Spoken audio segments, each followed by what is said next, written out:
Assalamualaikum warahmatullahi wabarakatuh. Perkenalkan, nama saya Vanessa Amalia Zulfara, NPM 1951010343, kelas E, semester 5, Prodi Ekonomi Syariah.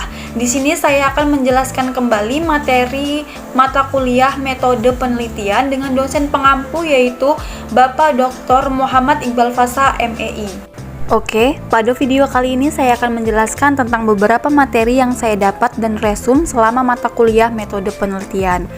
Sebelumnya, mohon maaf jika terdapat sebuah kesalahan baik dalam materi ataupun penyampaian. Apa itu metode penelitian? Metode penelitian merupakan cara ilmiah untuk mendapatkan data dengan tujuan dan kegunaan tertentu. Selanjutnya, apa itu researcher? Re artinya kembali, search artinya meneliti atau mencari, artinya orang, dan researcher artinya adalah orang yang melakukan penelitian kembali. Selanjutnya, cara mendapatkan referensi dan cara mendapatkan ide atau topik judul.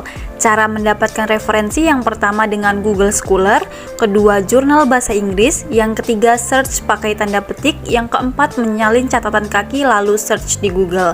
Selanjutnya, cara mencari ide atau topik judul, yang pertama mengikuti webinar terbaru, yang kedua cek jurnal terbaru. Contoh, cari jurnal keluaran 2021.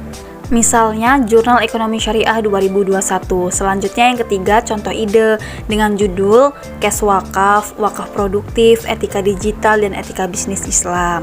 Selanjutnya, apa saja yang meliputi paper individu? Yang pertama, identitas penulis yang berisi tentang nama, email, dan instansi penulis. Selanjutnya, abstrak. Seluruh gambaran paper terdapat masalah, bagian secara umum dalam paper, metode penelitian yang digunakan, dan hasil dari paper. Selanjutnya yang ketiga yaitu pendahuluan adalah latar belakang dari isi paper, merupakan gambaran umum dari observasi awal dan fenomena mengenai topik yang diangkat materi dalam bab, berisikan latar belakang, rumusan masalah, dan persoalan topik, tujuan, serta sasaran. Selanjutnya yang keempat yaitu landasan dasar Al-Quran dan Hadis, berisi ayat-ayat Al-Quran dan Hadis yang berhubungan dengan judul yang digunakan. Baiklah, yang kelima, konsep pembahasan 1 dan konsep pembahasan 2. Pembahasan 1 lebih bersifat umum yaitu yang berkenaan dengan judul penelitian. Pembahasan 2 bersifat secara khusus. Selanjutnya, tawaran penulis, berisikan tentang materi atau suatu penelitian yang disarankan oleh penulis kepada pembaca. Selanjutnya yang ketujuh yaitu kesimpulan, merupakan pembahasan akhir pada penelitian yang menjadi perhatian akhir paper, di mana fokus menjelaskan keseluruhan dari penelitian. Selanjutnya yang terakhir yaitu referensi, berisikan sumber-sumber yang berasal dari buku maupun jurnal yang digunakan dalam paper. Selanjutnya notes. Yang pertama, wajib menggunakan referensi Mendeley. Yang kedua, perbanyak rujukan referensi jurnal dan buku berbahasa asing. Yang ketiga, usahakan tiap paragraf gunakan referensi yang berbeda. Yang keempat, menggunakan middle note atau body note. Yang kelima, ukuran kertas A4, lens spasi 1,15, ukuran kertas atas dan kiri 4 cm dan kanan dan bawah 3 cm. Oke, selanjutnya bagaimana tata cara submit paper? Yang pertama, mencari link mana yang akan kita gunakan untuk submit artikel yang kita buat. Yang kedua, kemudian cek akreditas jurnal yang dibuat. Selanjutnya yang ketiga, pilih waktu upload atau submit jurnal yang lebih dari 2 atau 4 karena dirasa lebih baik. Selanjutnya yang keempat, lalu register data diri kita pada link Sinta yang akan kita tuju. Yang kelima, setelah itu kita dapat mengupload artikel kita pada Sinta jurnal yang kita tuju.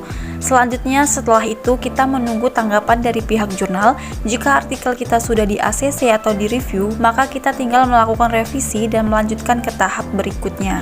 Materi selanjutnya, apa yang dimaksud dengan hipotesis? Hipotesis adalah suatu pendapat atau kesimpulan yang masih bersifat sementara. Hipotesis selalu muncul dalam penelitian yang bersifat kuantitatif.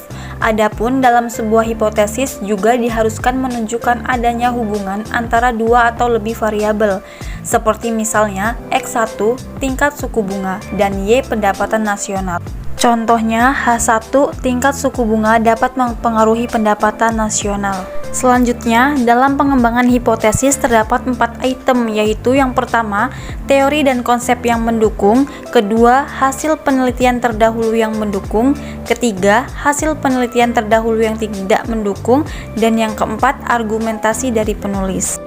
Adapun hasil pengembangan hipotesis biasanya akan dimunculkan dalam bab 4 mengenai hasil dan pembahasan, di mana dalam bab tersebut akan ditemukan keempat item pengembangan hipotesis yang kemudian dari hasil yang didapat akan dilihat bahwa penelitian yang penulis lakukan lebih mendukung penelitian siapa saja.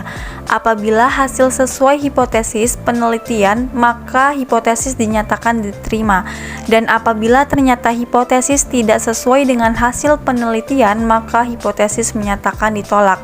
Dengan notes, apabila dalam penelitian terdapat dua variabel X dependen, sedang variabel Y independen hanya satu, maka harus dibuat dua hipotesis. Baiklah, itu tadi materi yang dapat saya sampaikan, hasil dari materi pada mata kuliah metode penelitian.